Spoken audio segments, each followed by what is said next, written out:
नहीं, राधा राधा राधा राधा राधा। जो गलती हुई माना गलती हुई, अब आगे वो दोहराएंगे नहीं। अगर फिर कभी हो जाती है फिर हम उसको, और फिर राधा राधा। ये बहादुरों का मार्ग। अब ऐसा नहीं कि तुम बहुत बड़े योद्धा हो तो तुम्हारे घाव ही नहीं होगा।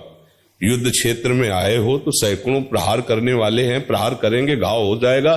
तो आप इतनी ज्यादा माथापच्ची नहीं लड़ानी कि ऐसा क्यों। अच्छा, ये ऐसे बलवान योद्धा है, कोई साधारण तो है नहीं। काम क्रोध लोभ मोह मद मत्सर, ये ऐसे महान योद्धा हैं कि पूरे विश्व को परास्त किए हैं, और आप इनको परास्त करने के लिए हरि के बल से चले। तो ऐसा नहीं कि आप बिल्कुल कोरे निकल जाएंगे, 2-4 तो घाव होंगे ही होंगे।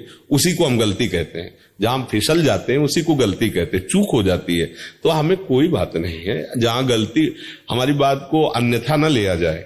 जहां गलती हुई है तो गलती के समय में हम भगवत विस्मृत रहे हैं, इसीलिए गलती हुई है। उसकी मेन कमजोरी, उसकी मेन गलती, हम प्रभु से महत्व हटाकर किसी भोग वस्तु व्यक्ति पर महत्व कर लिया, तभी हमसे गलती होती है। अब हम उसका सुधार करें। क्या हाय, हमसे ऐसा क्यों हो गया, ये सेकंड गया, अब इसका क्या प्रायश्चित होगा।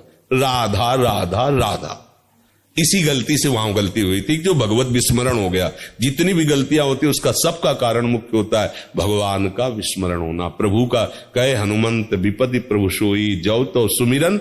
अब हमको उसको समय नष्ट नहीं करना कि क्या हुआ था। अब 10 मिनट उसके विषय में चर्चा हुई, उसके विषय में सोच विचार, तो गया ये समय गया, और आगे के लिए संस्कार तैयार हो रहे हैं। हमारे जो 10 मिनट में उसका चिंतन हुआ ना, नवीन संस्कार वो आगे गिराने के लिए तैयार हो। हमें इस दुश्मन को मौका नहीं देना, उसकी याद ही खत्म करनी है।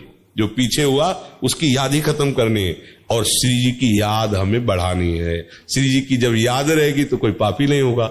ये काम तभी होता है, कोई भी गलती पहले चिंतन होता है उसका।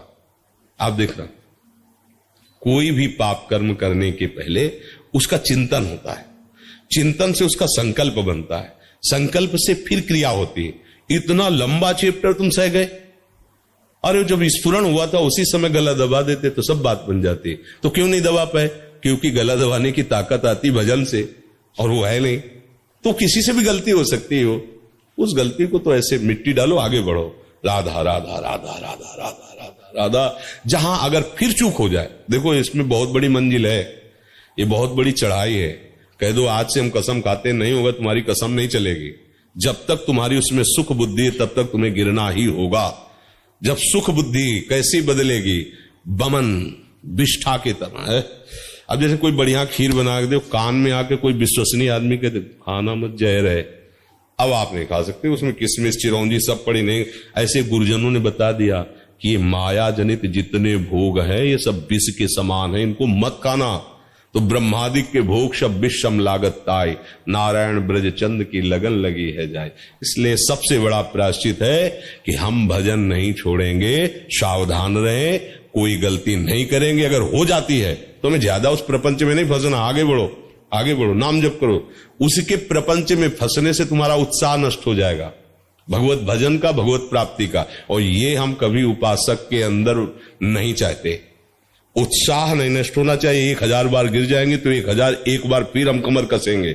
इस जन्म में हम प्रिया प्रीतम को प्राप्त करके रहेंगे, चाहे हर कदम पे हम गिर जाए, हर कदम पे हम कोशिश करेंगे कि आगे ना गिरे, फिर भी गिर जाए तो बिहारी जो जाने, हमारे कदम पीछे नहीं जाएंगे। ये बात स्वीकार करना है।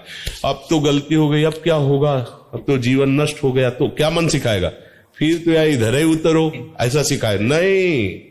कोई कह दे कि आप 100 बार गिर चुके, अब क्या होगा, तो हम तो 1001 के ऊपर कह रहे हैं, फिर भी हम चलेंगे। हम ये गलती का बढ़ावा नहीं दे रहे, हमें अपने जीवन को व्यर्थ नहीं जाने देने का उद्देश्य बनाए। उद्देश्य में बहुत बड़ी ताकत होती है।